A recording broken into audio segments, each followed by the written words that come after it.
할렐루야. 지금은 10월 18일 토요일 아침 묵상 시간입니다. 오늘도 말씀으로 하루를 시작하는 모든 분들에게 주님의 은혜가 가득하기를 소망합니다.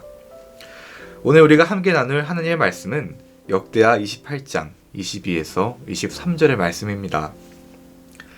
이 아하스 왕이 곤고할 때 더욱 여호와께 범죄하여 자기를 친 다메섹 신들에게 제사하여 이르되 아람 왕들의 신들이 그들을 도왔으니 나도 그 신에게 제사하여 나를 돕게 하리라 하였으나 그 신이 아하스와 온 이스라엘을 망하게 하였더라. 아멘. 28장에서는 남유다의 12번째 왕인 아하스에 대해서 기록하고 있습니다. 그는 20세에 왕위에 올라 16년간 나라를 다스렸습니다. 당시 남유다는 북쪽에서는 아람과 북이스라엘의 침공을 받고 남쪽으로는 에돔과 블레셋의 침공을 받는 아주 어려운 상황에 빠져 있었습니다.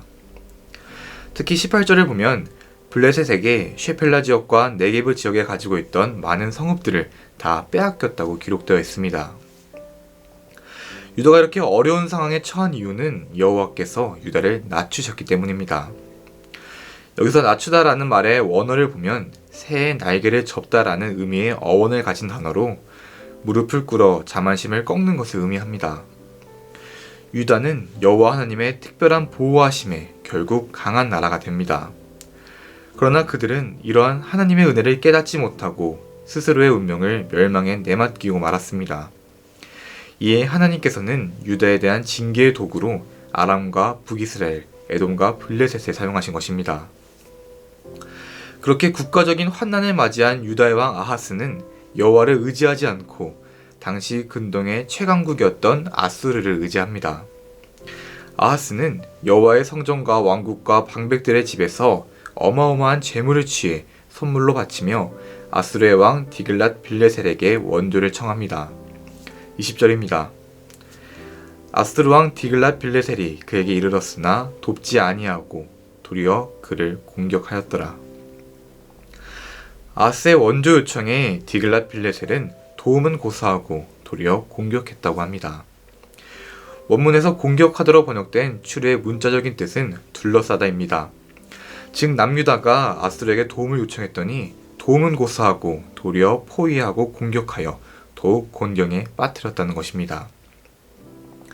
아하스는 백성들을 착취해서라도 아수르 왕의 도움을 얻어 위기를 탈출하고자 했습니다. 그러나 그런 그의 기대와는 달리 결국 아무 유익이 없이 끝이 났습니다. 오늘 본문과 동일한 내용을 담고 있는 열왕기하 16장에서는 디글렛 빌레셀의 이러한 횡포는 기록되어 있지 않습니다. 역대기에만 이렇게 명확하게 기록되어 있는 이유는 무엇일까요? 당시 본서의 1차 독자들은 바벨론 포로에서 돌아와 신정국가 재건에 힘썼으나 큰 진전이 없자 힘을 잃고 신앙마저 쇠퇴하던 사람들이었습니다. 그런 그들에게 하나님의 도움 없이 인위적인 방법으로 난관을 헤쳐나가려는 것은 상황을 악화시킬 뿐 아니라 어떠한 이득도 없다는 것을 강조하기 위해서였습니다. 이어지는 22절은 아하스 왕이 하나님께 대해 가졌던 전반적인 삶의 태도를 단적으로 보여주고 있습니다.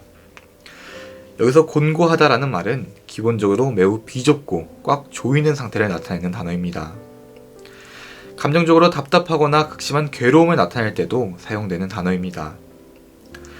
본문에서는 주변 나라들에게 유다의 국토를 유린당하고 많은 사람들이 포로로 끌려가는 상황 속에서 아하스가 느꼈던 답답함과 극심한 괴로움을 의미합니다. 23회에서 25절을 보면 아하스는 우상을 찾아 섬기고 여호와의 성전을 폐쇄하며 산당을 세워 다른 신들을 분향하여 여호와를 진노하게 합니다. 이러한 아하스의 모습을 22절에서는 더욱 범죄하였다라는 말로 간략하게 표현하고 있습니다. 이렇게 하나님이 없는 삶을 살았던 아하스의 최후는 27절에 기록되어 있습니다.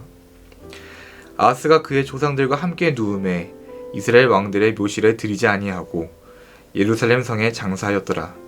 그의 아들 히스기야가 대신하여 왕이 되니라. 열왕의 묘실에 묻히지 못하는 것은 왕으로서 가장 큰 수치입니다. 열왕의 묘실에 묻히지 못한 왕들은 대부분 성전과 관련된 죄를 저질렀거나 우상숭배, 선지자 처형 등의 하나님께 범죄한 자들이었습니다. 28장은 하나님께 범죄한 아하스가 망하고 그의 잘못된 통치를 받던 왕궁의 운명도 쇠퇴하였지만 다윗의 언약을 이루려는 여호와의 열심은 조금 더 식지 않았다는 사실을 아하스의 죽음 이후 그의 아들 히스기야의 즉위를 통해 암시하며 마무리됩니다. 사랑하는 신일교회 성도 여러분, 오늘 함께 하나님이 아닌 세상을 의지하던 왕 아하스에 대해 함께 나눴습니다. 역대기의 기자가 온통 하나님에 대한 범죄로만 얼룩진 아하스를 기록한 이유는 그들이 왜 70년 전에 망했는지 그 이유를 바르게 알려주기 위함이었습니다. 또한 어려울 때 정말 의지해야 하는 것은 오직 하나님뿐임을 다시 한번 강조하기 위해서였습니다. 오직 하나님만이 공고해져 고통받는 우리를 도우실 수 있습니다. 그러니 오늘도 더욱 하나님을 의지하며 우리에게 뻗어진 하나님의 손길을 꼭 붙잡고 살아가는 저와 여러분이 되시기를 간절히 소망합니다. 주기도문으로 기도하시겠습니다. 하늘에 계신 우리 아버지여, 이름이 거룩히 여김을 받으시오며 나라가 임하시오며 뜻이 하늘에서 이루어진 것 같이 땅에서도 이루어지이다. 오늘 우리에게 일용할 양식을 주시옵고 우리가 우리에게 죄 지은 자를 사하여 준 것 같이 우리 죄를 사하여 주시옵고 우리를 시험에 들게 하지 마시옵고 다만 악에서 구하시옵소서. 나라와 권세와 영광이 아버지께 영원히 있사옵나이다. 아멘.